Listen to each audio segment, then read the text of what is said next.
Hello everyone, this is Nick Baker and I'm sharing with you a video to briefly introduce you to two disability activists and the work that they are doing for disabled communities and non-disabled communities alike. Now as a comment, as I begin, I want to do my best to use language that is both appropriate but also fair and affirming. However, if I do use terms that are not currently used in this area, please do accept my apology up front and respond with grace if you would. The first activist I want to introduce you to is Emily Ladau. Now, Emily was born with Larson syndrome. Larson syndrome is a disorder that affects the bone development in the human body, including arms, legs, spine, face, and joints. That comes from the National Organization for Rare Disorders. Emily is an author and provides communication and social media strategy consulting, as well as editorial services for multiple disability-related organizations and initiatives. Now, a primary vehicle for Emily's activism is a podcast that she co-hosts, which is titled The Accessible Stall. And through this podcast, Emily addresses issues relevant to the disabled community. In fact, she addresses this topic of community in an entire episode, asking the question, just what is the disabled community? But she uses this podcast also as a means to educate those who do not identify as disabled, primarily about what does it mean for those who do identify as disabled in any number of different ways. For example, one particular episode of The Accessible Stall dated April 30, 2024, Emily and her co-host addresses the idea of cures for disability. Emily and her co-host, again, talk about how so often those with disabilities are expected to figure out or find a cure, if you will, or solve their disability within the larger context of society.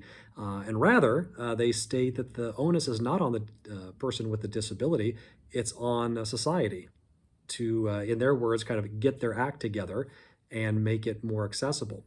And this language in this particular part of their post echoes work done by Retief and Letsosa in their work, Models of Disability, a brief overview. And in their research, they discuss the social model of disability, whereby disability is a socially constructed phenomenon, and that societal change is needed to rectify the constructs which disabled people must contend. The second activist I want to introduce you to briefly is Candace Cable. Candace Cable is a Paralympian who has competed in both Winter and Summer Paralympic Games, winning 12 medals in track and field, including alpine skiing and Nordic skiing. In 1992, Candace became the first woman to medal at both of the Summer and the Winter Paralympic Games. Now, she's won, in addition to her Olympic medals, she has won 84 marathons. Not participated in 84 marathons, but won 84 marathons, including 6 Boston Marathon victories. Now, having retired as an Olympian, Cable now works to improve the lives of people with disabilities around the globe. Now, Candace was not born with her disability. Unlike Emily, Candace acquired her disability. When she was in her early 20s, she was involved in a car accident which left her unable to walk. She sought counseling after some time to help her through the difficulties of her new condition and eventually enrolled in college, joining the local Disabled Student Services group where she was exposed to a number of different sports. None of them really seemed quite right, however. That is until she participated in a 5-kilometer wheelchair race, and from that point forward she was hooked. Now, recognizing the stigma that disabled athletes are faced with, Candace Cable focuses her efforts of activism on advancing the rights of people with disabilities. Her work with a group called Respect Ability works to increase opportunities for disabled people to be fully engaged in their community.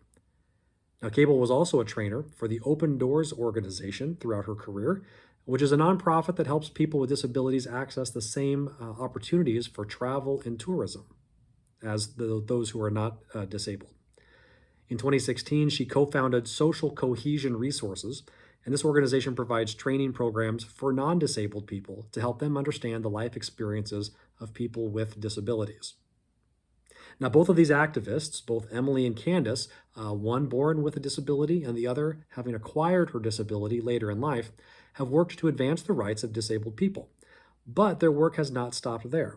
They recognize the importance of educating the non-disabled community so that those who do not have personal experience with disability can gain a greater appreciation and understanding.